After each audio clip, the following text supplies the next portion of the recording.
Hi, it's time for good energy, and I'm Dr. Julie, and welcome to Bodyful Day 185. We are talking about plantar fasciitis and the senses, and today we're talking about the sense of sight. We are on day 4 of plantar fasciitis on the senses. Go on back, start at day 1. If this is your first day, we'll talk about the theory of why we're doing plantar fasciitis in the senses and how the senses can help with plantar fasciitis. All right, so let's start with the basics. Let's take a deep breath in and release. This time when we breathe in, we're gonna expand in the belly, expand in the chest, expand in the sinuses, and tuck your tailbone. Deep breath in and release. And now we're going to breathe into any aches and pains you have in your body, or we're going to breathe into any stressful memories or events from the day. So think about an event that needs to be released, or think about a part of your body that hurts and needs to be released. Take a deep breath in and release. All right, so today is day 4. We are talking about the sense of vision. And today we are talking about the signs and symptoms that come with adrenal fatigue, adrenal overload, that also are going to accompany plantar fasciitis. Because from my clinical viewpoint, collagen, which is the basis of connective tissue, degrades as you get stressed. That could be stress from continually pounding the pavement because you're working on a marathon. It could be because you are working late multiple evenings and you come home.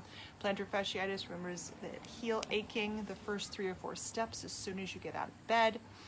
And so our goal with this series is to either look at the stressors that are contributing to plantar fasciitis, some ways of getting good energy in. All, of course, our goal is to increase your energy to heal. And so day 1, when we talked about sound, we talked about the fact that when you have adrenal fatigue, you are boosting your fight or flight.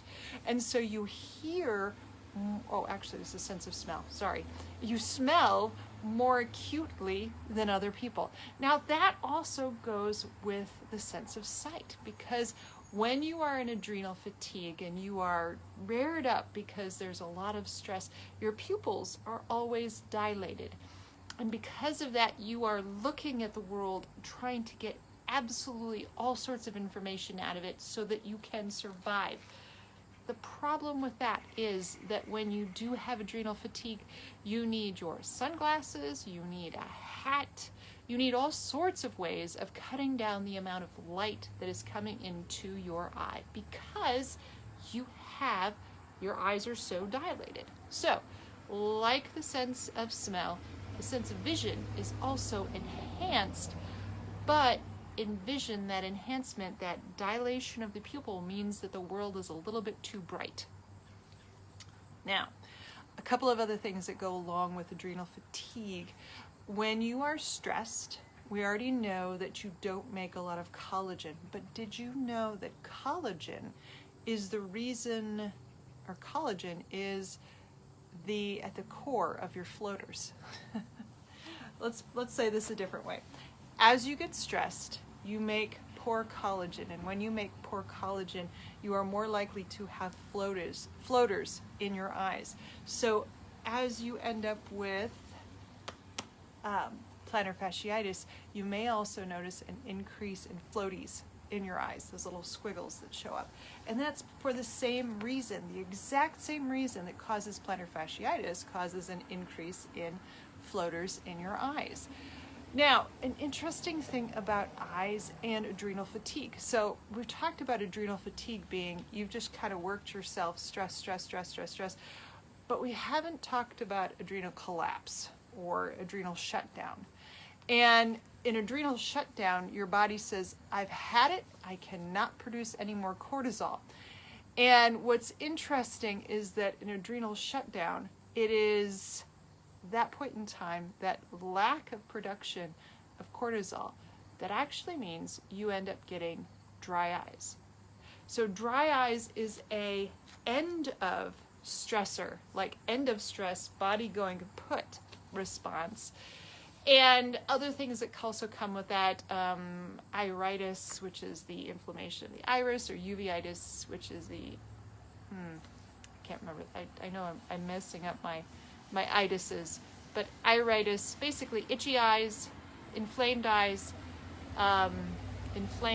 lining of the eyes, all are because you've reached a point where you're not even producing any cortisol, and so because of that, your eyes get inflamed. So we have a lot of things in vision that are directly correlated with your plantar fasciitis because they are related to the production of cortisol and to the generation of collagen.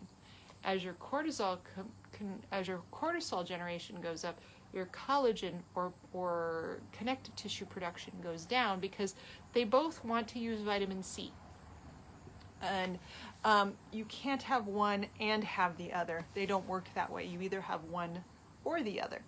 And so in this case, when you are getting symptoms of ouch, ouch, ouch, when you get up in the morning, that is because you are not producing enough collagen. And if you're not producing enough collagen there, you're going to have floaters in your eyes. All right. So not really, we've already talked about ways to get good energy in through vision. We've talked about cutting down putting your devices into a red shift. We've talked about wearing the blue blocking or energy blocking glasses when you're looking at your devices at night.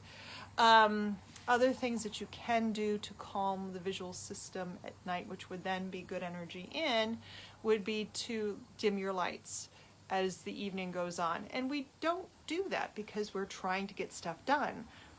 But in trying to get stuff done, we're also pushing ourselves towards adrenal fatigue.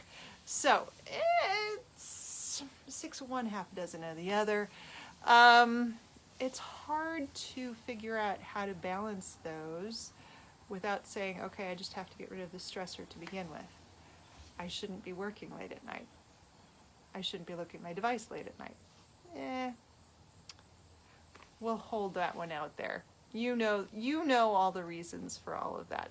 But good energy in for your visual system does include blocking the blue and enhancing more of the red down tones, which are similar to the end of day, like to the sunset.